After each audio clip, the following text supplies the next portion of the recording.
서울의 스카이라인을 한눈에 내려다보는 TK그룹 법무팀의 최상층 사무실은 값비싼 마호가니 가구와 차가운 대리석 바닥으로 꾸며져 있었지만 그 공간을 채우고 있는 것은 숨막히는 침묵뿐이었다. 거대한 통유리창 너머로 펼쳐진 도시의 화려한 풍경조차 두 사람 사이에 냉랭한 공기를 데우지는 못했다. 그들은 세상의 모든 소음과 분리된 채 오직 서류 넘어가는 소리와 중년 변호사의 기계적인 목소리만이 존재하는 섬에 갇혀 있었다. 강태준은 흐트러짐 없는 자세로 최고급 가죽 의자에 앉아 있었다.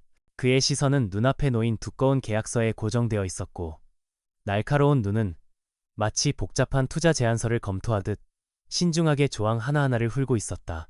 그에게 이종이 뭉치는 한 여성과의 결혼을 약속하는 서약이 아니라 TK그룹의 차기 후계자를 확보하고 불필요한 스캔들을 잠재우기 위한 가장 효율적인 비즈니스 거래일 뿐이었다. 감정은 배제된 채 오직 이성과 계산만이 전부였다. 그의 맞은편에 앉은 한서연은 창백한 얼굴로 두 손을 무릎 위에 단정히 모으고 있었다. 그녀의 시선은 계약서가 아닌 그 위에 놓인 만년필의 금빛 촉에 머물러 있었다. 며칠 밤낮으로 고민하고 내린 결정이었지만 막상 현실로 닥치니 심장이 차갑게 내려앉는 것 같았다. 뱃속에서 자라나는 작은 생명을 위해서라면 무엇이든 할 수 있다고 다짐했지만 자신의 인생을 담보로 한 이 거래의 무게가 어깨를 짓눌렀다. 박 변호사가 안경을 고쳤으며 마지막 페이지를 넘겼다. 그는 이런 종류의 계약에 익숙한 사람이었다. 대한민국 상위 1%의 삶에서 결혼은 종종 사랑이 아닌 전략과 필요에 의해 이루어지는 결합이었고 그의 임무는 그 결합을 법적으로 완벽하게 만드는 것이었다. 그는 감정을 섞지 않은 건조한 목소리로 가장 핵심적인 조항들을 다시 한번 읊기 시작했다. 마치 판결문을 낭독하는 판사처럼 최종적으로 주요 사항을 다시 한번 확인하겠습니다. 본 계약은 강태준 총재와 한서연 씨의 법적 혼인관계를 규정하며 그 목적은 오직 TK그룹의 안정적인 경영 승계를 위한 상속자 출산 및 양육에 있습니다. 두 분은 대외적으로는 원만한 부부 관계를 연기할 의무를 지나 사적인 영역에서는 서로의 삶에 일절 관여하지 않습니다. 이는 별도의 생활 공간 사용을 포함합니다. 강태준은 고개를 끄덕였다. 모든 것이 그가 지시한 대로 명확하게 정리되어 있었다. 감정적 낭비 없이 오직 목적 달성을 위한 가장 깔끔한 방법. 그는 한서연을 힐끗 쳐다보았다.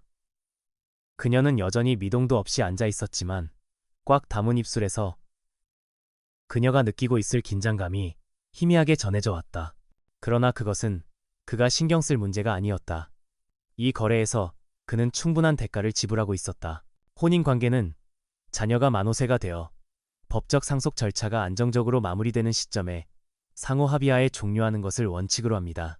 이혼 시 한서연 씨는 자녀에 대한 친권 및 양육권을 포기하며 그 대가로 위자료 및 보상금으로 현금 50억 원과 강남 소재의 고급 아파트 한 채를 지급받게 됩니다. 또한 계약 기간 동안 매월 5천만 원의 품위 유지비가 별도로 지급됩니다. 50억.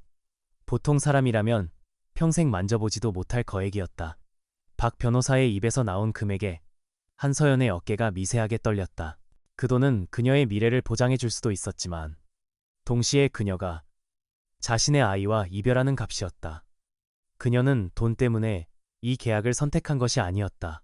아이에게 안정적인 환경과 완벽한 미래를 만들어주고 싶었을 뿐이다.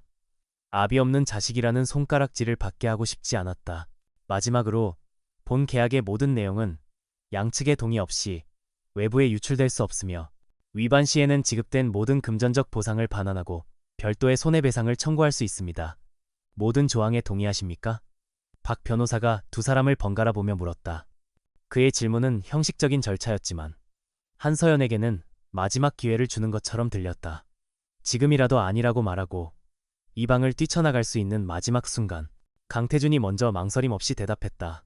동의합니다. 그의 목소리는 낮고 단단했으며 어떤 감정도 실려 있지 않았다. 그의 시선은 이제 한서연에게 향해 있었다. 마치 마지막 확인 절차를 거치는 사업 파트너를 대하는 듯한 눈빛이었다. 그 눈빛은 그녀에게 선택의 여지가 없음을 다시 한번 상기시켰다. 그녀는 천천히 고개를 끄덕이며 힘겹게 입을 열었다. 네, 동의합니다. 그녀의 목소리는 너무나 작아서 사무실의 정막 속에 겨우 흔적만 남기고 사라졌다. 박 변호사는 만족스러운 표정으로 만년필을 들어 먼저 강태준에게 건넸다. 강태준은 익숙하게 펜을 받아들고 계약서의 마지막 장에 자신의 이름을 적었다.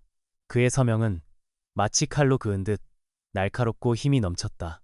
거침없고 단호한 그의 성격을 그대로 보여주는 필체였다.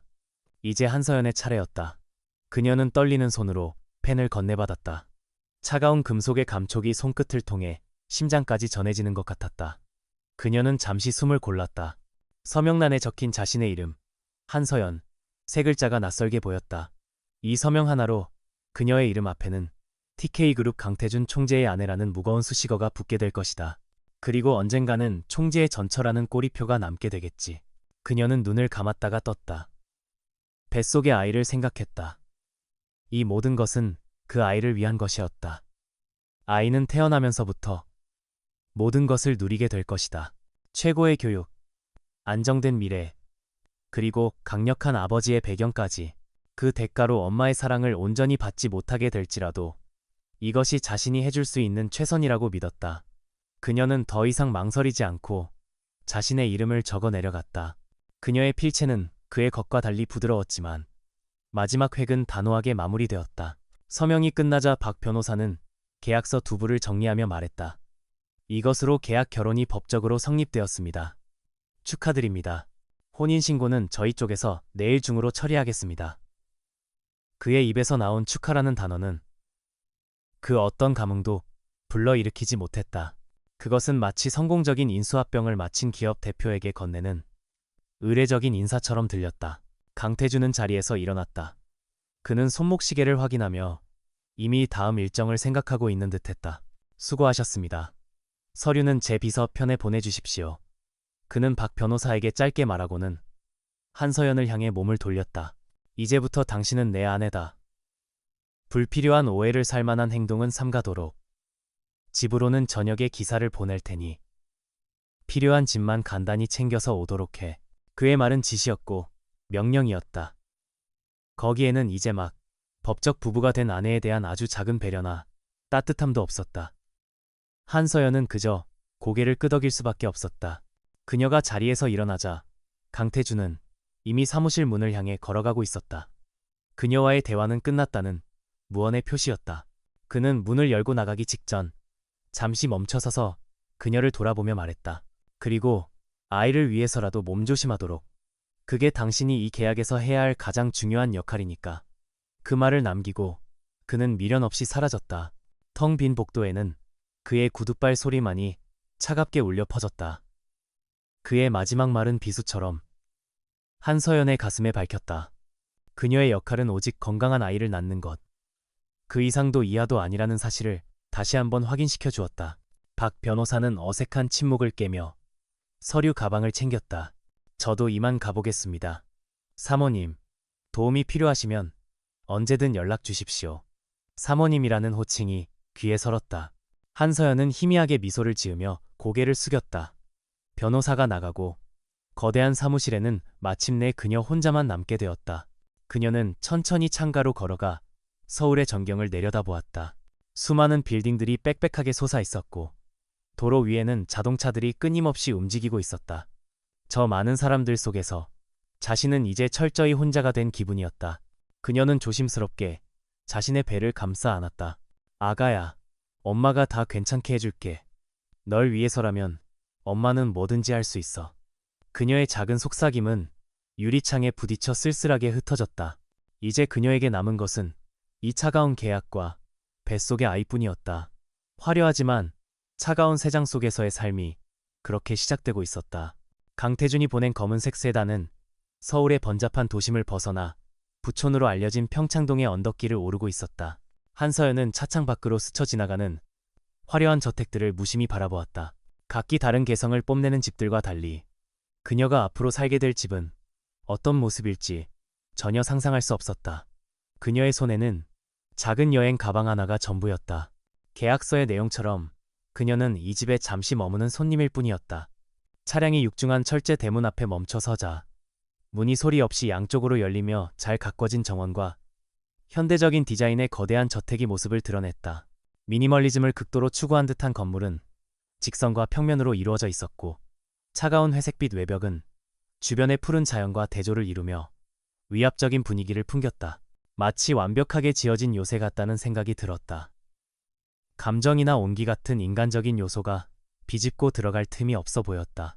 차에서 내리자 중년의 여성이 현관 앞에서 그녀를 기다리고 있었다. 단정하게 쪽진 머리와 깔끔한 유니폼 차림의 그녀는 이 집의 집사인 듯했다. 그녀는 가볍게 고개를 숙이며 자신을 소개했다. 처음 뵙겠습니다. 사모님, 저는 이 집의 살림을 총괄하는 안여사라고 합니다. 짐은 제가 옮겨놓겠습니다. 안으로 드시지요. 그녀의 목소리는 정중했지만 기계처럼 정확하게 조율된 톤이었다. 안여사를 따라 들어선 저택의 내부는 외부보다 더 차갑고 광활했다.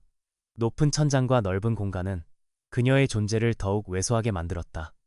바닥은 거울처럼 반짝이는 흰색 대리석이었고 벽에는 유명 작가의 추상화 몇 점이 걸려 있을 뿐 가족 사진이나 개인적인 소품은 찾아볼 수 없었다. 그녀의 발걸음 소리가 텅 빈 공간을 울리며 어색한 메아리를 만들었다. 이곳은 사람이 사는 집이라기보다는 잘 꾸며진 모델하우스나 갤러리에 가까웠다. 안 여사는 그녀를 2층의 한 방으로 안내했다. 이곳이 사모님께서 지내실 방입니다. 총재님의 침실은 복도 끝에 따로 있습니다. 그녀의 설명은 계약서의 내용을 다시 한번 확인시켜 주었다. 문을 열고 들어선 방은 5성급 호텔의 스위트룸처럼 꾸며져 있었다. 커다란 침대와 고급스러운 가구, 전용 욕실과 드레스룸까지 모든 것이 완벽하게 갖춰져 있었다. 하지만 이곳 역시 주인의 취향이나 개성을 전혀 느낄 수 없는 무미건조한 공간이었다. 필요한 것이 있으시면 언제든 말씀하십시오. 저녁 식사는 7시에 준비됩니다. 안 여사는 짧은 말을 남기고 조용히 방을 나갔다. 방 안에 홀로 남은 한서연은 천천히 주변을 둘러보았다.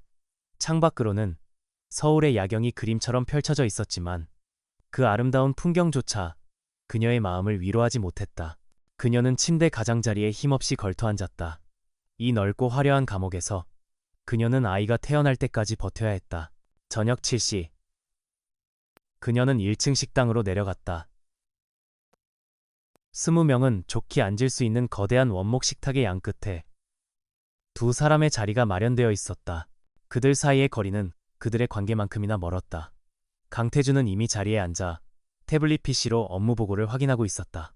그는 그녀가 들어서는 것을 보았지만 가벼운 목례를 했을 뿐 시선은 여전히 화면에 고정되어 있었다. 고요한 분위기 속에서 식사가 시작되었다. 식기 부딪히는 소리만이 어색한 침묵을 갈랐다. 임산부인 그녀를 위해 준비된 건강식은 맛이 좋았지만 모래를 씹는 것처럼 아무런 맛도 느껴지지 않았다. 한서연은 이 숨막히는 침묵을 견디기 힘들어 조심스럽게 입을 열었다. 오늘 하루는 어떠셨어요? 그녀의 질문에 강태준은 잠시 화면에서 눈을 떼고 그녀를 바라보았다. 늘 똑같지. 처리해야 할 일들이 산더미처럼 쌓여 있었고 그의 대답은 짧고 건조했다. 대화를 이어가려는 의지가 전혀 보이지 않았다. 그는 다시 태블릿으로 시선을 돌렸다. 더 이상 대화는 없었다. 한서연은 자신이 투명 인간이 된 것 같은 기분을 느끼며 묵묵히 식사를 마쳤다. 식사가 끝나자마자 그는 자리에서 일어났다. 먼저 일어나지. 서재에서 마무리할 일이 있어서. 그는 그녀에게 어떤 양해도 구하지 않고 식당을 나갔다. 그것이 이 집에서의 첫날 저녁이었다. 그리고 그 후로도 매일 밤이 그랬다. 그는 그녀가 잠에서 깨기 전에 출근했고 그녀가 잠들 준비를 할 때쯤 돌아와 서재로 직행했다. 그들은 한 지붕 아래 살았지만 서로의 삶에 존재하지 않는 유령과도 같았다. 주말에도 그는 회사에 나가거나 서재에서 시간을 보냈다. 며칠이 지나고 한서연은 이 거대한 집을 탐색하기 시작했다. 그녀는 먼지 하나 없이 관리되는 서가를 발견했다.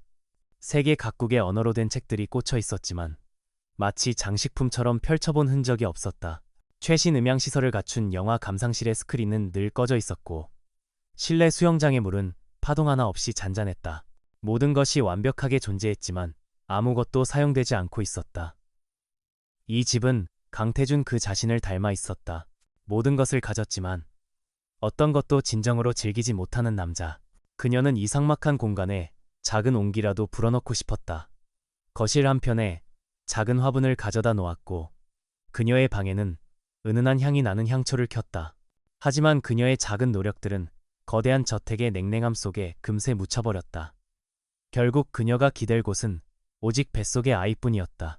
그녀는 태교의 좋은 클래식 음악을 들었고 임신과 육아에 관한 책을 읽으며 하루를 보냈다.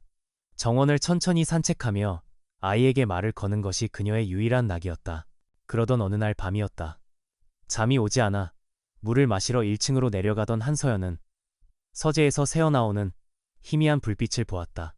문이 살짝 열려 있었고 강태준이 누군가와 통화하는 목소리가 들려왔다. 엿들을 생각은 없었지만 발걸음이 저절로 멈췄다. 그의 목소리는 평소처럼 낮고 차분했다. 업무와 관련된 통화인 듯했다. 그런데 순간 그의 목소리 톤이 아주 미세하게 달라졌다. 알겠습니다. 그 제안은 긍정적으로 검토해보죠. 자세한 이야기는 내일 만나서 합시다. 유라씨. 유라씨라는 이름을 부르는 그의 목소리에는 무심한 듯하면서도 어딘가 익숙함이 묻어 있었다. 그것은 비서나 다른 직원들을 대할 때와는 분명 다른 느낌이었다. 따뜻하다고 할 수는 없었지만 적어도 얼음장처럼 차갑지는 않았다. 그 미묘한 차이가 한서연의 가슴을 서늘하게 만들었다. 통화가 끝나고 서재 안에서는 한동안 아무 소리도 들리지 않았다. 한서연은 숨을 죽인 채 그 자리에 서 있었다. 유라는 누구일까? 그 이름 하나가 그녀의 머릿속을 복잡하게 헤집어 놓았다. 그녀는 이 결혼이 철저한 비즈니스 관계라는 것을 누구보다 잘 알고 있었다. 그에게 다른 여자가 있든 없든 상관할 바가 아니었다. 하지만 자신도 모르게 피어오르는 이 씁쓸한 감정은 무엇일까? 그녀는 조용히 발걸음을 돌려 자신의 방으로 돌아왔다. 차가운 침대에 누워 천장을 바라보았다. 이 집은 단지 텅 비어있는 것이 아니었다. 그녀가 알지 못하는 과거와 그녀가 끼어들 수 없는 관계들로 채워져 있었다. 그리고 자신은 그 모든 것의 바깥에 서 있는 이방인이었다. 오늘 밤 한서연은 이 낯선 집에서 느끼는 외로움에 더해 보이지 않는 그림자의 존재까지 의식하며 뒤척여야 했다. 강태준은 서재의 거대한 책상에 앉아 복잡한 M&A 관련 서류를 검토하고 있었다. 평소 같았으면 숫자로 가득한 보고서에 완전히 몰입했겠지만 이상하게 오늘 밤은 집중이 되지 않았다.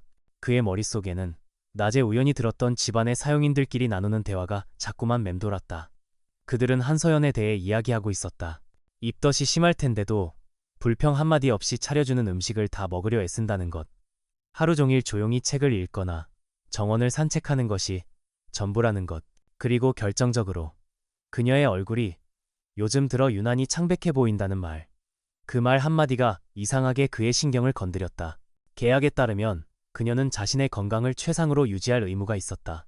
뱃속의 아이, 즉 TK그룹의 후계자를 위한 최적의 환경을 제공하는 것이 그녀의 가장 중요한 임무였기 때문이다. 따라서 그녀의 건강 악화는 계약의 이행에 차질을 빚을 수 있는 잠재적 리스크였다. 그는 그렇게 스스로를 납득시키려 애썼다. 이것은 인간적인 관심이 아니라 거래의 한쪽 당사자가 계약 조건을 제대로 이행하고 있는지에 대한 관리 감독의 일환일 뿐이라고. 하지만 아무리 이성적으로 생각하려 해도 창백하다는 단어가 주는 이미지는 그의 머릿속에서 쉽게 사라지지 않았다. 그는 자신도 모르게 펜을 내려놓고 깊은 생각에 잠겼다. 그의 완벽하게 통제된 세계에 예상치 못한 변수가 생긴 것 같은 기분이었다. 며칠 후 늦은 밤까지 이어진 임원회의를 마치고 집으로 돌아오는 길이었다. 그는 차 안에서 태블릿 PC로 다음날 일정을 확인하고 있었다. 그때 그의 뇌리에 오늘 아침에 보았던 한서연의 모습이 문득 스쳐 지나갔다. 그녀는 정원의 복숭아나무 아래 서서 아직 잎만 무성한 가지들을 아쉬운 눈빛으로 한참 동안 바라보고 있었다. 그 모습은 그의 기억 속에 의외로 선명하게 각인되어 있었다. 그 순간 그는 비서와의 통화에서 들었던 안 여사의 보고 내용을 떠올렸다. 사모님께서 백도를 드시고 싶어 하시는 것 같은데 철이 아니라 구하기가 쉽지 않습니다. 그 말을 들었을 때만 해도 그는 대수롭지 않게 넘겼었다. 하지만 아쉬움이 가득했던 그녀의 옆모습이 떠오르자 그는 자신도 모르게 나지막이 운전기사에게 말했다. 잠시 세워. 차는 강변북로의 야경이 펼쳐진 곳에 정차했다. 강태준은 잠시 창밖을 바라보았다. 지금 그는 비합리적인 행동을 하려 하고 있었다. 시간은 자정을 향하고 있었고 그는 피곤했으며 집에는 처리해야 할 일이 남아 있었다. 고작 과일 하나를 사기 위해 이 길 위에서 시간을 낭비하는 것은 강태준답지 않은 일이었다. 하지만 그는 결국 다시 입을 열었다. 가장 가까운 24시간 고급 식료품점으로 가지. 운전기사는 의아한 표정을 지었지만 아무것도 묻지 않고 차를 돌렸다. 잠시 후 도착한 마트에서 강태준은 직접 내려 안으로 들어갔다. 이런 곳에 와본 것이 얼마만인지 기억도 나지 않았다. 그는 망설임 없이 과일 코너로 향했다. 다행히도 일본에서 항공으로 막 도착한 백도가 진열되어 있었다. 가격표에 적힌 숫자는 터무니없을 정도로 비쌌지만 그는 망설이지 않고 가장 상태가 좋아 보이는 한 상자를 집어들었다. 그는 스스로에게 이것은 선물이 아니라고 되뇌었다. 임산부의 스트레스는 태아에게 좋지 않은 영향을 미친다. 그녀의 사소한 변덕을 해결해 줌으로써 스트레스 요인을 제거하는 것은 안정적인 후계자 출산을 위한 합리적인 투자일 뿐이었다. 그는 계산을 마치고 차로 돌아와 복숭아 상자를 옆자리에 조용히 내려놓았다. 그날 밤 그는 늦게 귀가해 텅 빈 주방의 식탁 위에 복숭아 상자를 올려두었다. 그리고 안 여사에게 내일 아침에 그녀에게 주도록 이라는 짧은 문자 메시지만을 남겼다. 다음 날 아침 식사를 위해 식당으로 내려온 한서연은 식탁 위에 놓인 백도 상자를 보고 눈이 동그래졌다. 향긋하고 달콤한 복숭아 향기가 공간을 가득 채우고 있었다. 그녀가 어리둥절한 표정으로 안 여사를 바라보자 그녀는 희미한 미소를 지으며 말했다. 총재님께서 어젯밤에 사오셨습니다. 그 말에 한서연은 순간 할 말을 잃었다. 그가? 왜? 수많은 질문이 머릿속을 맴돌았다.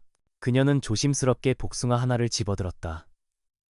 아마도 뱃속의 아이를 위해서일 것이다. 그녀는 애써 그렇게 생각하며 기대감을 억눌렀다. 하지만 그럼에도 불구하고 마음 한구석이 따뜻해지는 것은 어쩔 수 없었다. 그녀는 창가로 다가가 아침 햇살을 받으며 복숭아를 한 입 베어 물었다. 입안 가득 퍼지는 달콤한 과즙에 그녀는 자신도 모르게 작은 미소를 지었다. 그리고 그녀는 알지 못했다. 2층 복도 난간에 기대어 서서 그 모습을 지켜보는 강태준이 있다는 것을.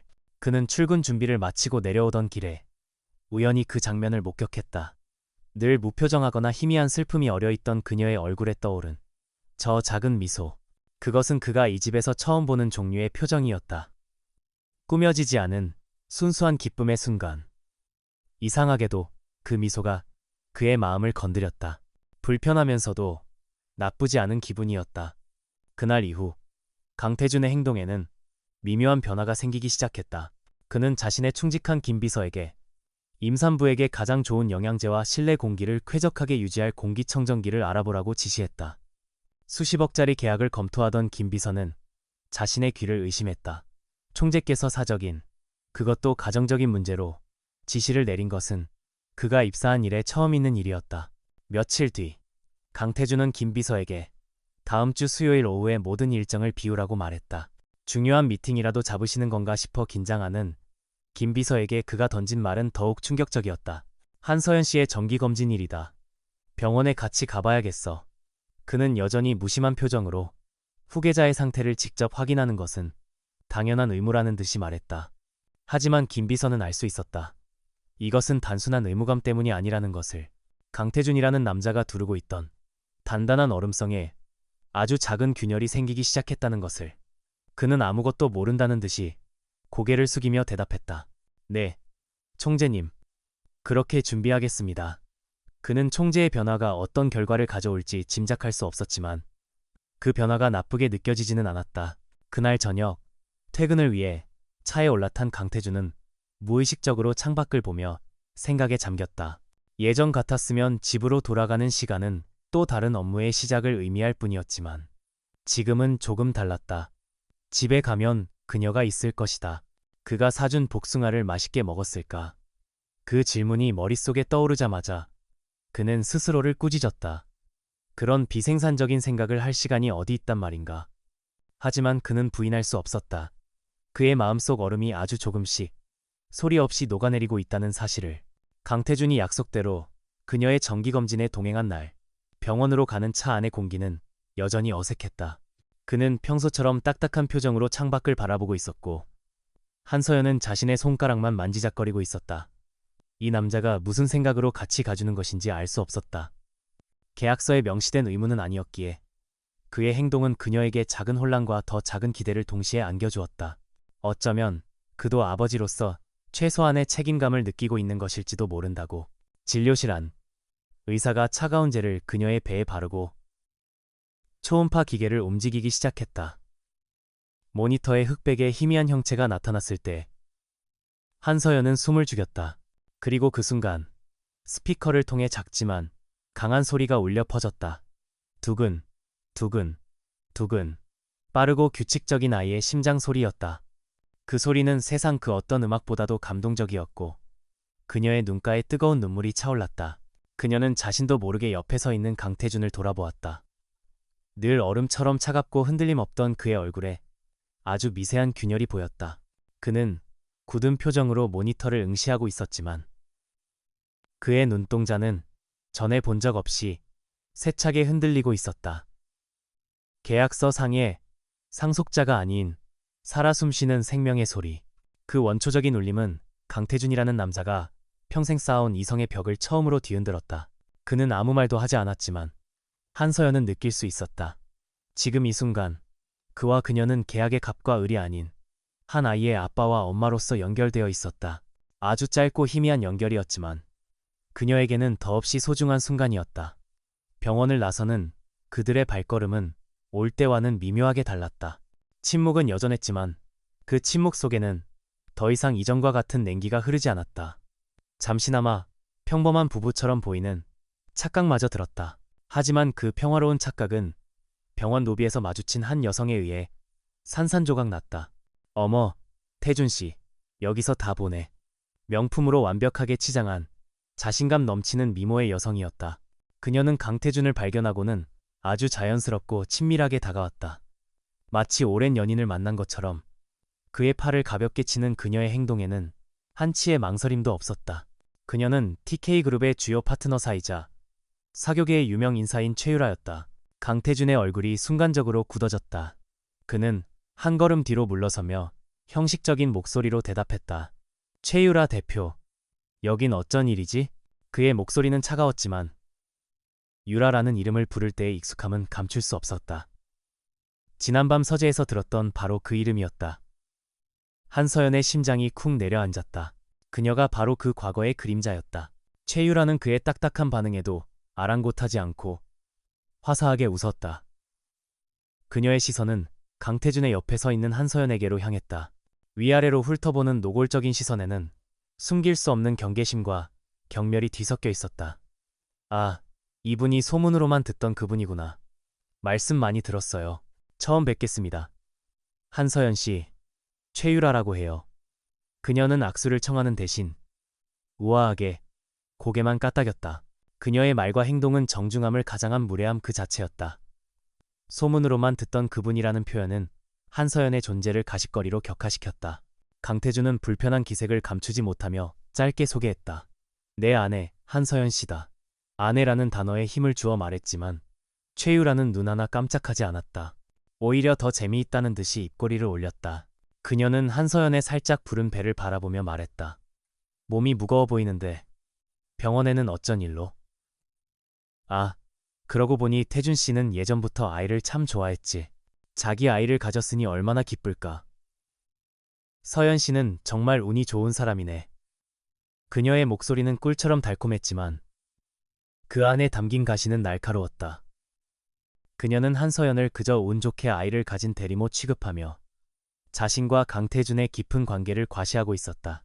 그 순간 진료실에서 느꼈던 희미한 유대감은 차갑게 식어버렸다. 한서연은 자신이 얼마나 어리석었는지 깨달았다. 강태준의 세계에서 그녀는 영원한 이방인이었다. 최유라처럼 그와 어깨를 나란히 하고 그의 과거를 공유하며 그의 언어로 대화할 수 있는 여자만이 그의 곁에 설 자격이 있는 것이었다. 그녀는 아무 대꾸도 하지 못하고 입술만 깨물었다. 강태준은 이 불편한 상황을 끝내고 싶다는 듯이 말했다. 우린 바빠서 이만 가봐야겠군. 사업 이야기는 회사에서 하지. 그는 한서연의 어깨를 가볍게 감싸며 그녀를 이끌었다. 그 행동은 그녀를 보호하려는 것처럼 보였지만 한서연에게는 이 상황을 빨리 모면하려는 제스처로 느껴질 뿐이었다. 최유라는 그들의 뒷모습을 바라보며 의미심장한 미소를 지었다. 집으로 돌아오는 차 안은 얼음장 같은 침묵에 휩싸였다. 아이의 심장 소리가 가져다 주었던 온기는 최유라의 등장으로 흔적도 없이 사라졌다. 강태준은 무언가 말을 하려다 몇 번이나 입술을 달싹였지만 결국 아무 말도 하지 않았다. 그는 최유라와의 관계를 굳이 설명할 필요성을 느끼지 못했을 수도 있고, 혹은 어떻게 설명해야 할지 몰랐을 수도 있다.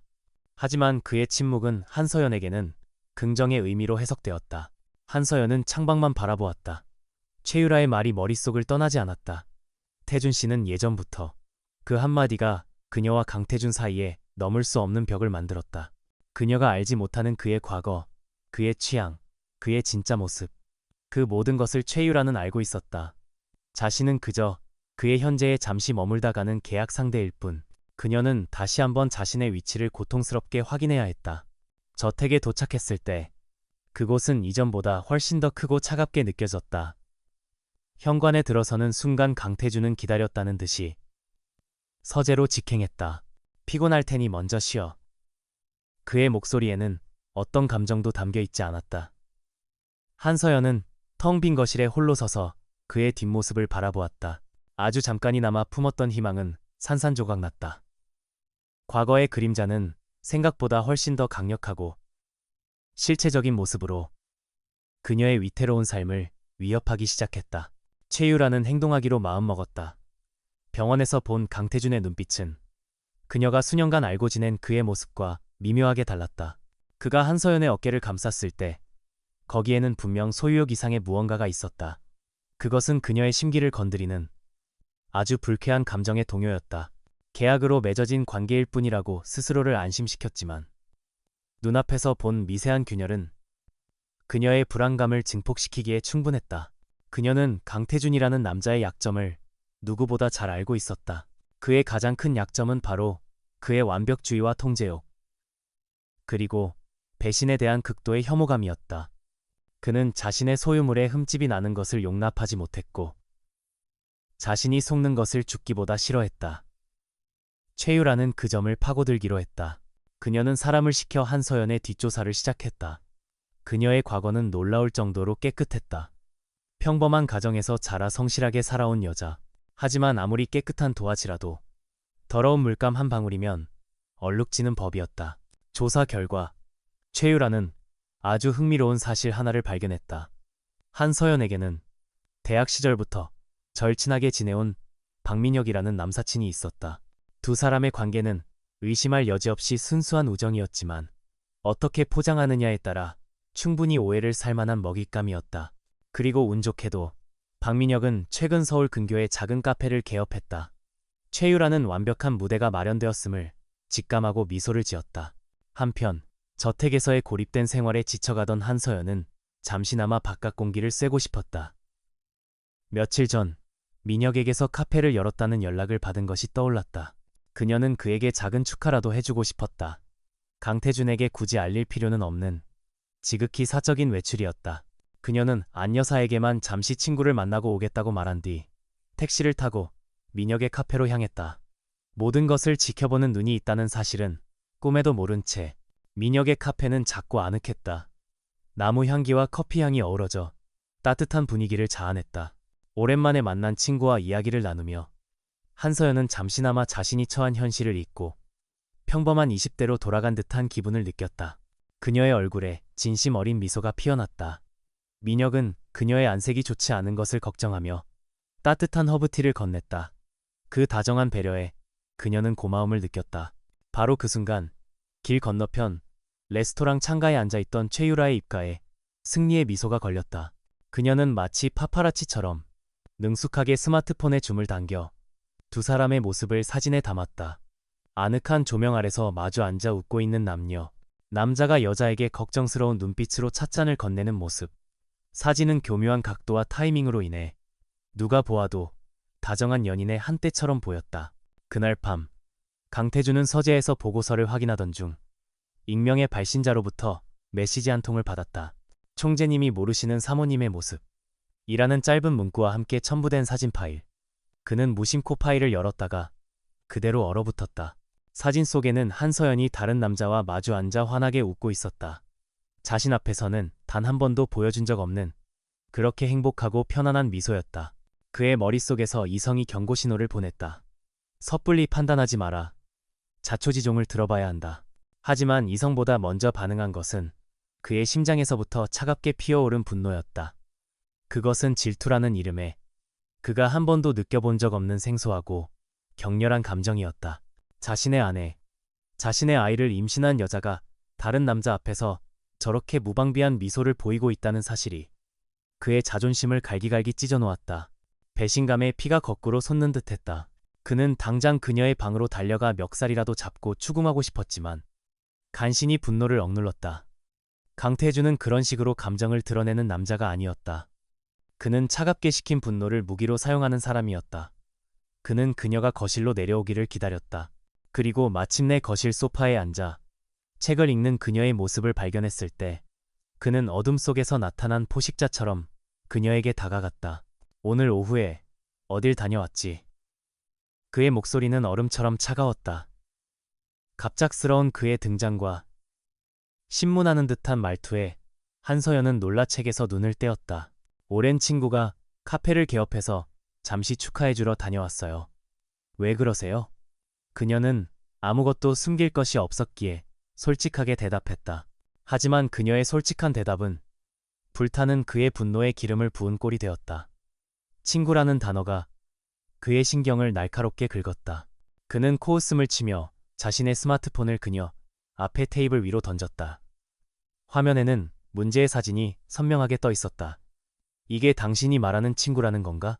그의 목소리는 분노로 낮게 잠겨 있었다. 사진을 본 한서연의 얼굴이 하얗게 질렸다. 그녀는 사진이 어떻게 찍혔는지, 그리고 이 상황이 무엇을 의미하는지 즉시 깨달았다. 이것은 명백한 함정이었다. 오해예요.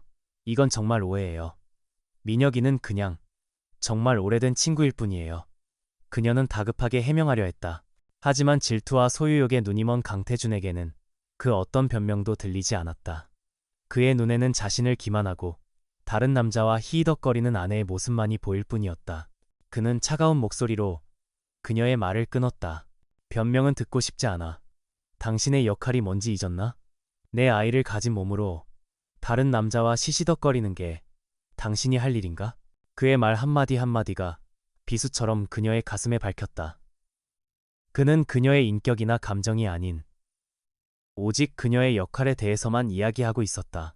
그녀가 어떤 상처를 받을지는 그의 안중에도 없었다. 그는 싸늘한 눈으로 그녀를 내려다보며 최후 통첩을 날렸다. 앞으로는 내 허락 없이는 이 저택 밖으로 한 발짝도 나갈 생각 마. 그 말은 명령이자 감금 선고였다. 그는 자신의 통제 불가능한 감정을 그녀에 대한 통제로 풀고 있었다. 말을 마친 그는 뒤도 돌아보지 않고 서재로 향했다. 텅 빈 거실에 홀로 남겨진 한서연은 온몸을 부들부들 떨었다. 작은 희망의 불씨를 품고 조심스럽게 쌓아 올리던 다리가 무참히 무너져 내렸다. 그녀는 소리 없이 눈물을 흘렸다. 이 거대한 황금세장은 이제 창살 없는 감옥이 되어버렸다. 강태준의 감금 선고 이후 거대한 저택은 한서연에게 완벽한 감옥이 되었다. 시간은 의미 없이 흘러갔고 창밖의 계절이 바뀌는 것만이 유일한 변화였다. 그녀는 더 이상 친구인 민혁에게 연락하지 않았다. 자신의 어리석은 외출이 그에게까지 피해를 줄지도 모른다는 두려움 때문이었다. 그녀와 강태준의 관계는 이전보다 더욱 악화되었다. 그는 이제 그녀를 투명인간 취급했고 모든 식사를 서재에서 해결했다. 그의 차가운 분노는 녹아내리는 대신 단단한 얼음벽이 되어 그녀를 완벽하게 고립시켰다. 그는 그녀를 계약 조건을 위반한 불량한 파트너 혹은 관리가 필요한 잠재적 리스크로 여기는 듯했다. 그녀의 안부를 묻는 일도 아이의 상태에 대해 관심을 보이는 일도 없었다. 깊어지는 외로움과 절망감은 점차 그녀의 몸과 마음을 갉아먹기 시작했다. 밤에는 잠을 이룰 수 없었고 낮에는 입맛을 잃었다. 정신적인 스트레스는 결국 신체적인 증상으로 나타났다.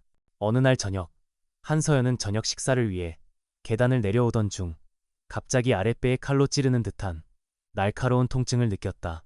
눈앞이 캄캄해지며 그녀는 그대로 정신을 잃고 차가운 대리석 바닥으로 쓰러졌다. 사모님, 정신 차리세요. 사모님.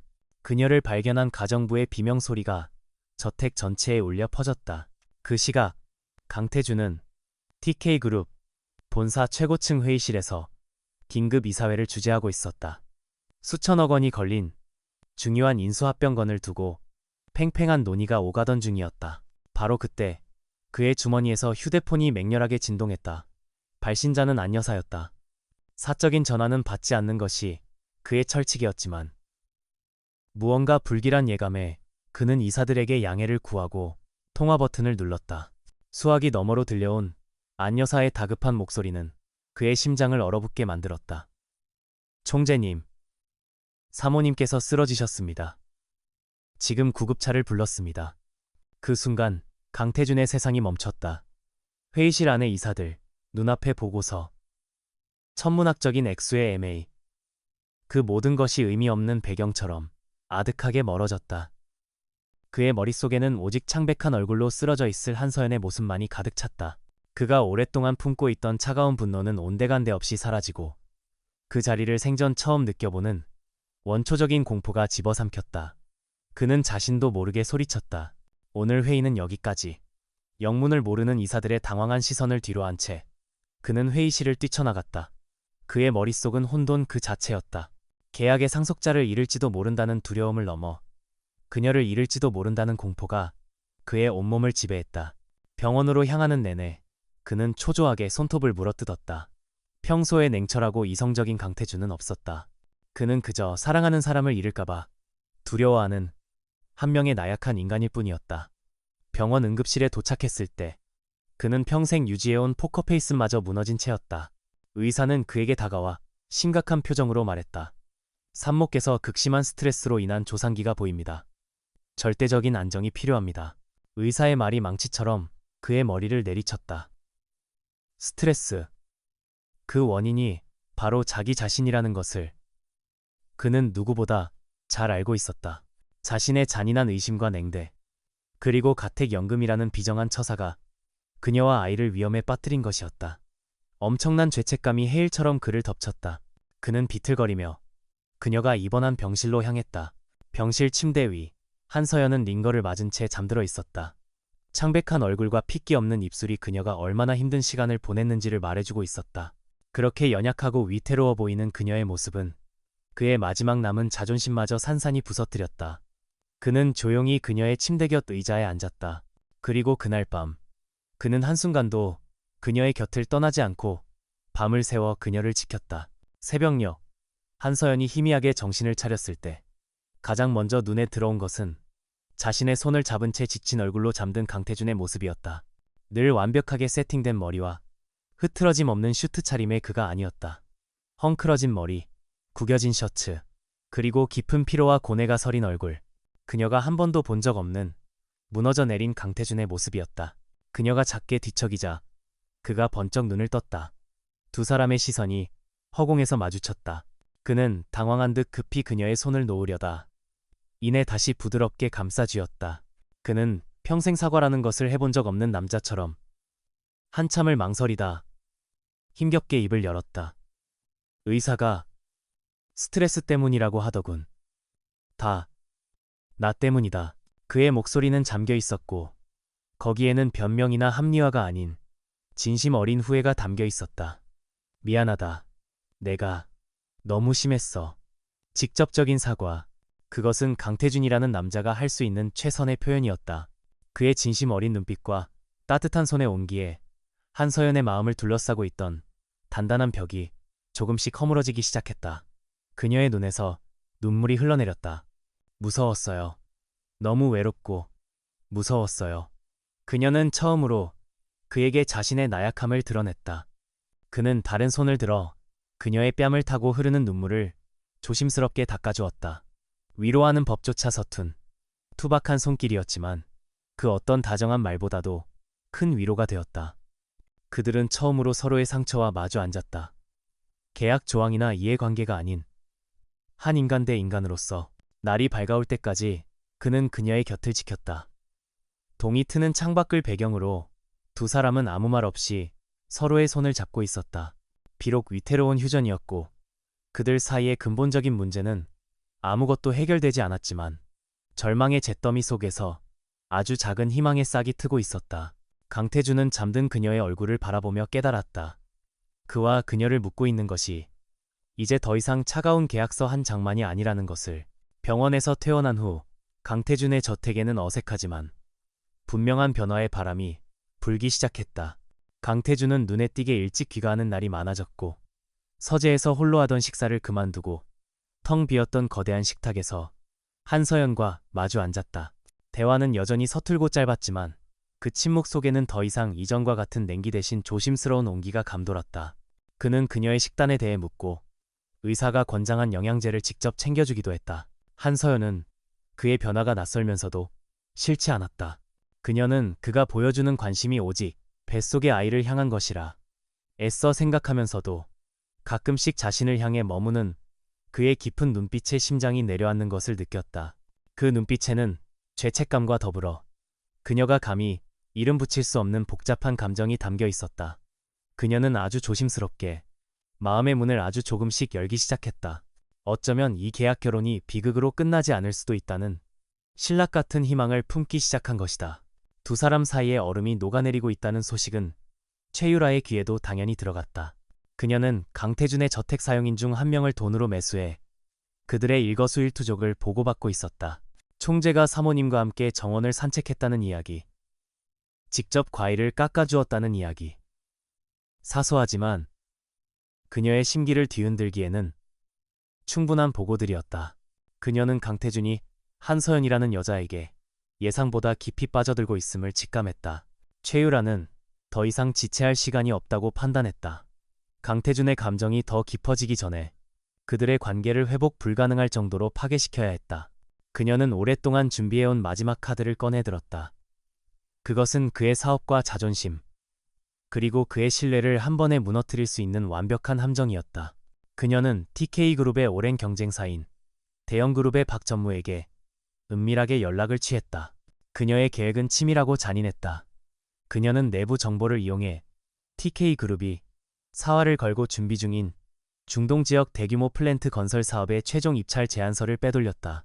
수조 원의 가치가 있는 TK그룹의 미래가 걸린 극비 문서였다.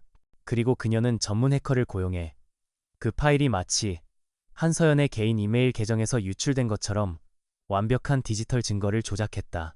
돈에 눈이 먼 박전무는 그녀의 위험한 제안을 기꺼이 받아들였다. 사업적인 함정을 파놓는 동시에 최유라는 한서연의 정신을 무너뜨릴 개인적인 공격도 준비했다. 어느 날 오후 강태준이 회사에 간 사이 그녀는 미리 매수해둔 사용인을 통해 한서연이 강태준의 서재에 들어갈 수밖에 없는 상황을 만들었다.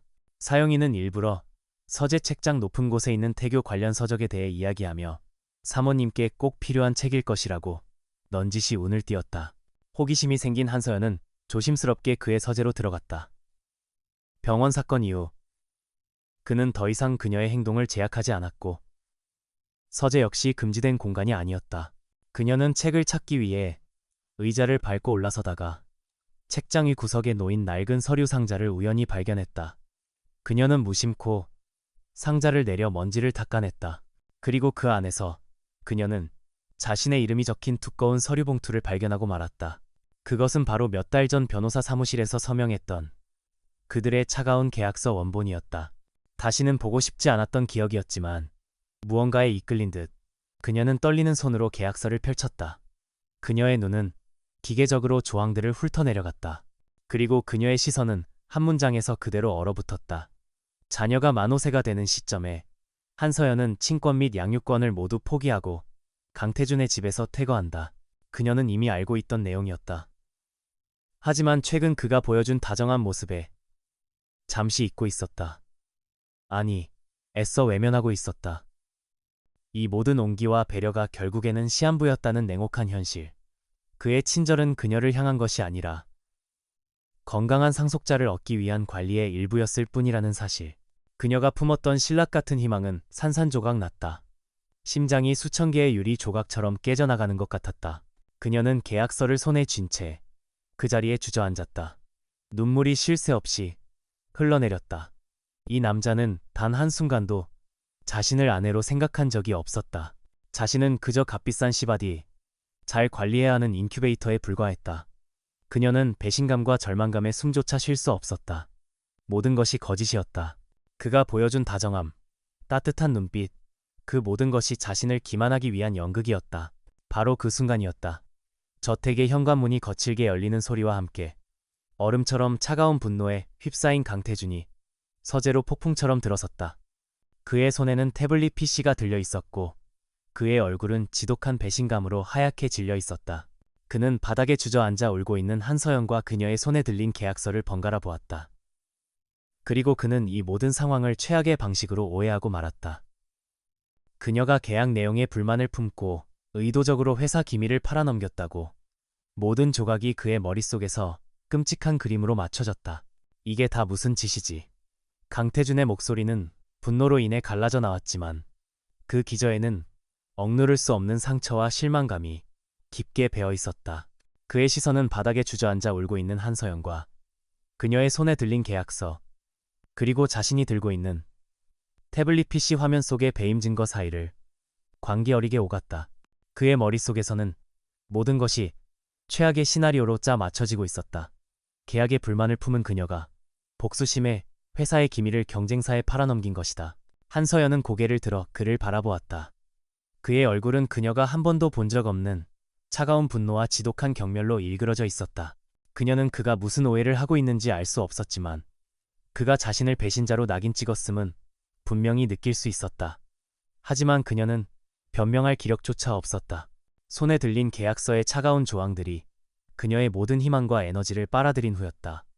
그녀의 세상은 이미 무너져 내렸다. 그녀의 침묵을 긍정으로 받아들인 강태준은 비릿한 냉소를 지었다. 그는 태블릿 PC를 그녀의 발치에 집어던졌다. 화면에는 그녀의 이메일 계정에서 대형그룹 박전무에게 기밀 파일이 전송된 것처럼 완벽하게 조작된 증거가 떠 있었다. 설명해 보시지. 이게 뭔지. 당신이 내 뒤에서 이런 짓을 꾸미고 있었나? 돈이 부족했나? 아니면 내가 당신에게 줬던 작은 친절이 우스워 보였나? 그의 말 한마디 한마디는 날카로운 유리 조각이 되어 그녀의 심장을 파고들었다. 친절이 우스웠냐고? 그녀는 기가 막혀 웃음조차 나오지 않았다. 그의 모든 친절이 결국 아이를 얻기 위한 계산된 행동이었음을 알게 된 지금 그의 비난은 어처구니 없는 적반하장이었다. 그녀는 천천히 자리에서 일어섰다. 눈물은 더 이상 흐르지 않았다.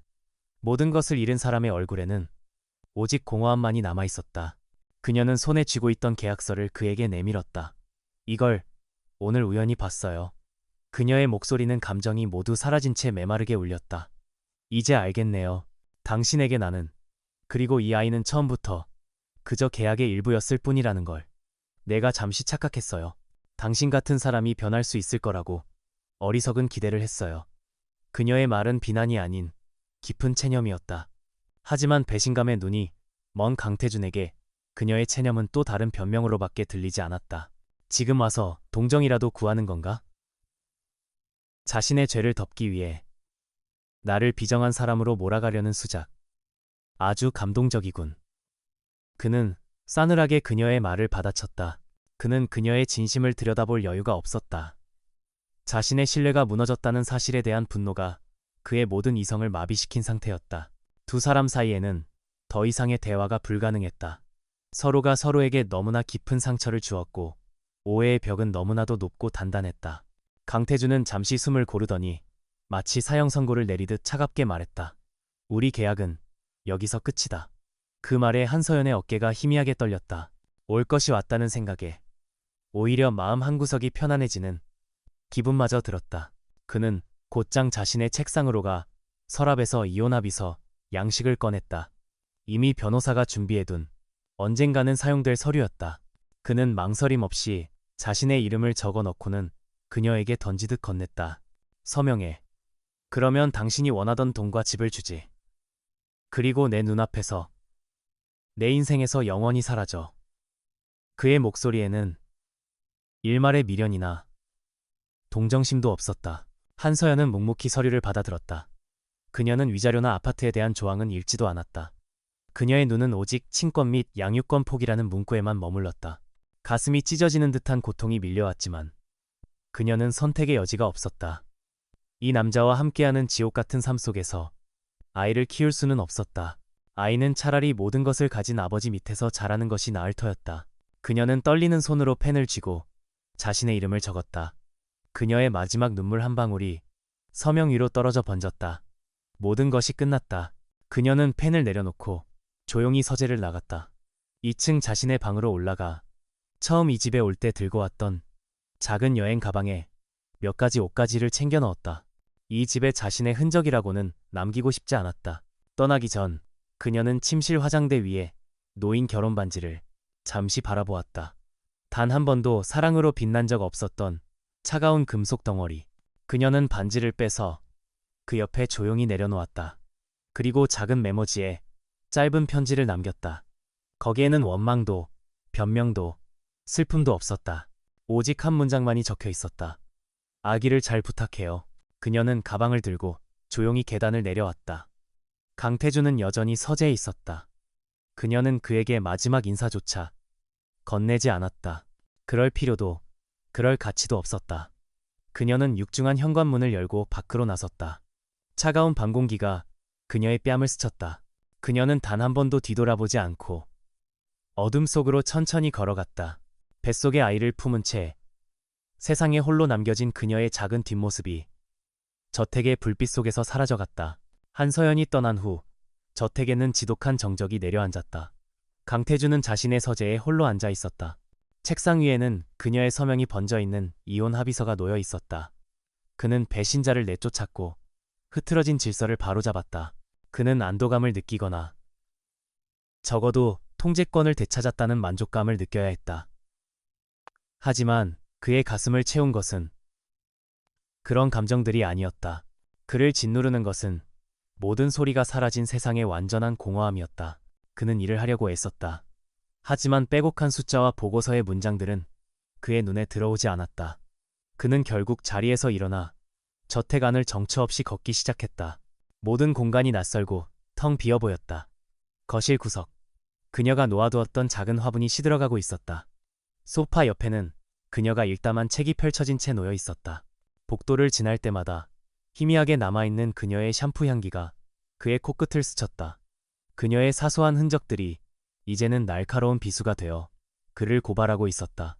시간이 흐르면서 그의 분노는 서서히 식어갔다. 차가워진 머리로 마지막 순간을 되짚어 볼수록 그의 확신에 미세한 균열이 생기기 시작했다. 상식적으로 납득이 가지 않는 부분들이 있었다. 그토록 중요한 회사 기밀을 추적이 쉬운 자신의 개인 이메일로 유출했다는 것은 너무나 허술하고 아마추어적인 방식이었다. 복수가 목적이었다면 왜 대형 그룹으로부터 아무런 대가도 받지 않은 것일까? 계약에 대한 불만만으로는 그처럼 엄청난 위험을 감수할 동기가 되기에는 부족했다.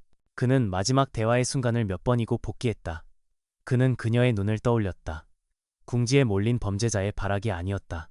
모든 것을 잃고 완전히 부서져 버린 사람의 공허한 눈빛이었다. 당신 같은 사람이 변할 수 있을 거라고 어리석은 기대를 했어요. 그녀의 마지막 말은 변명이라기보다는 깊은 상처에서 비롯된 탄식처럼 그의 귓가에 맴돌았다. 결정적으로 그의 마음을 흔든 것은 그녀가 남기고 간 반지 옆에 작은 메모였다. 아기를 잘 부탁해요. 탐욕에 눈이 멀어 배신을 저지른 여자가 남길 법한 마지막 말이 아니었다. 그것은 모든 것을 포기하고 떠나야만 하는 한 엄마의 절박한 부탁이었다. 그 문장은 그의 심장에 작은 의심의 씨앗을 심었다. 그가 혹시 무언가 단단히 잘못 생각하고 있는 것은 아닐까? 그를 짓누르는 공허함의 정체를 이해하고 싶다는 절박함.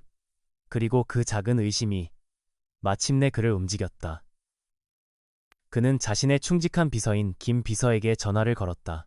그의 목소리는 평소와 달리 잠겨 있었다. 김 비서, 아무도 모르게 사람을 붙여 한서연 씨의 행방을 찾고 이메일 유출 건을 처음부터 다시 조사해. 아주 작은 것이라도 놓치지 말고. 명령을 받은 김 비서는 조용히 그리고 신속하게 움직였다.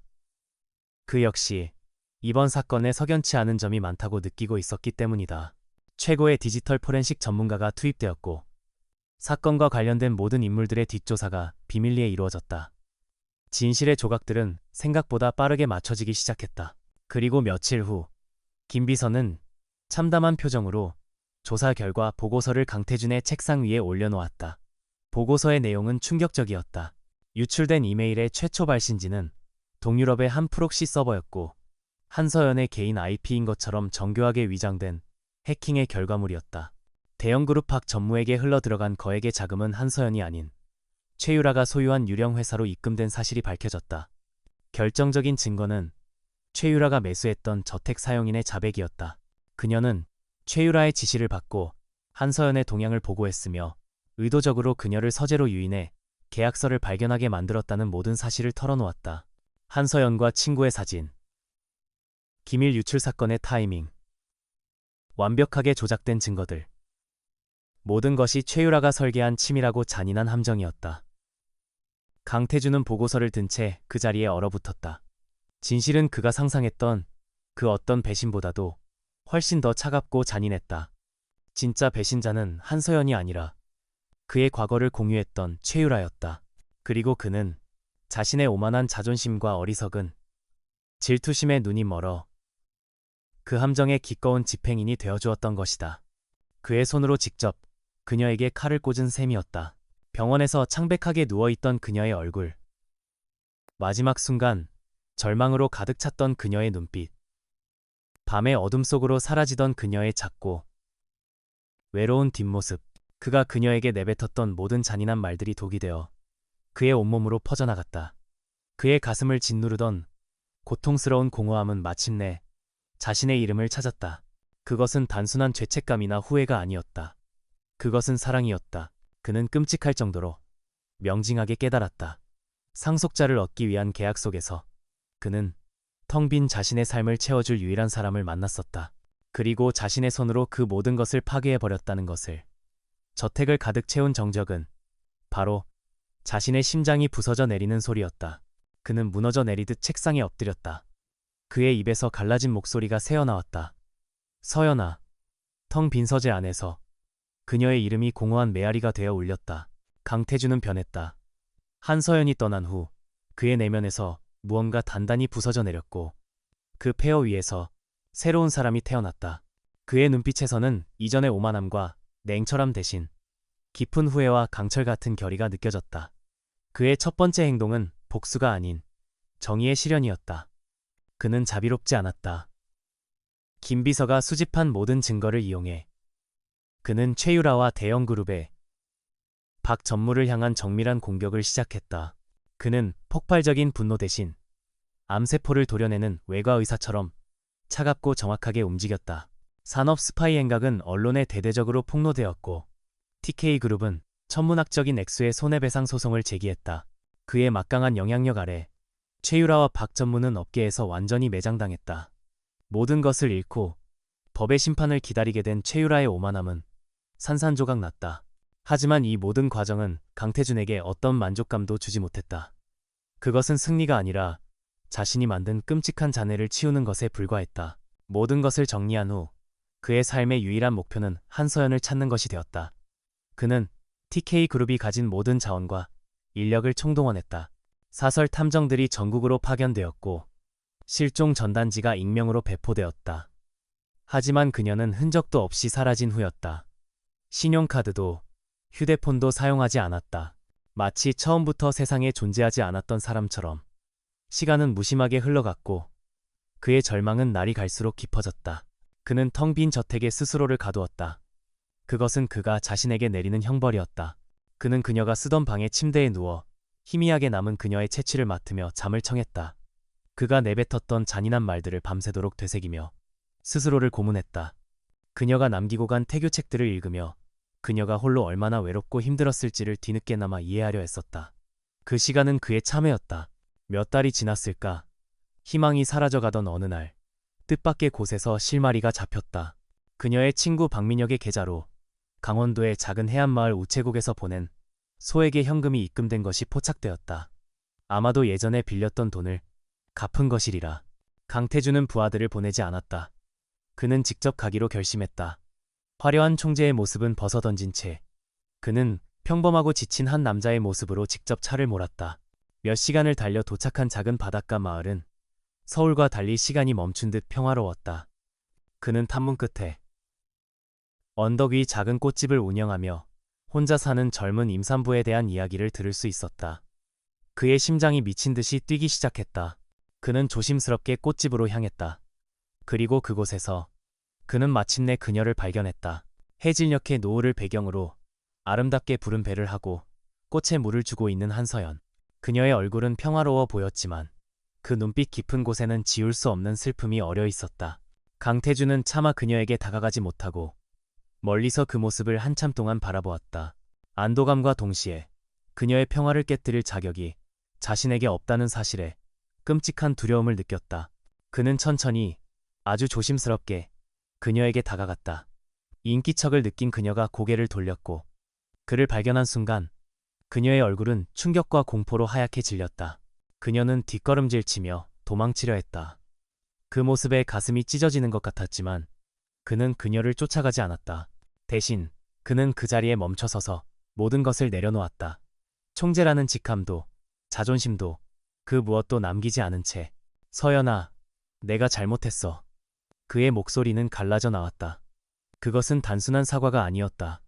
자신의 오만함과 어리석음, 잔인함에 대한 통렬한 고백이었다. 그는 최유라의 계략에 대해 모두 알게 되었다는 사실을 털어놓았다. 그는 용서를 구하지 않았다. 대신 속죄할 기회를 달라고 애원했다. 다시는 널 아프게 하지 않을게. 제발 내 곁에 있을 기회를 줘. 한서연은 경계심을 풀지 않았다. 상처는 너무 깊었다. 하지만 그녀는 그의 눈에서 진심을 보았다.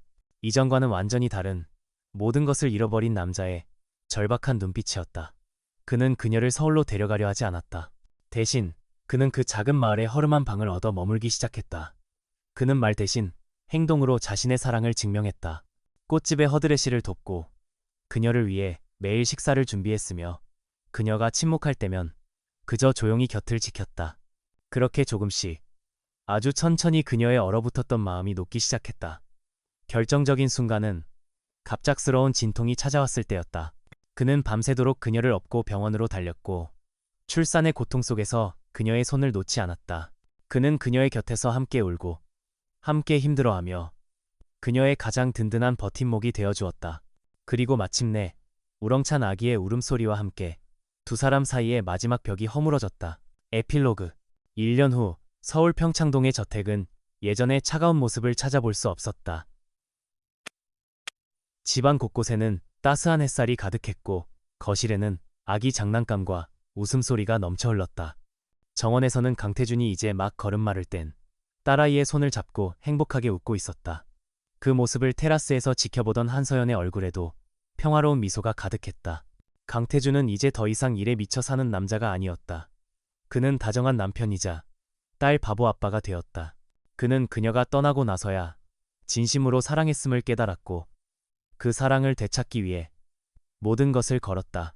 그들의 이야기는 차가운 계약서로 시작되었지만 이제는 용서와 치유, 그리고 함께 만들어갈 미래로 가득 찬 진짜 사랑 이야기가 되어 있었다. 강태준은 딸을 안아들고 서연에게 다가가 그녀의 이마에 부드럽게 입을 맞췄다. 진정한 가족의 시작이었다.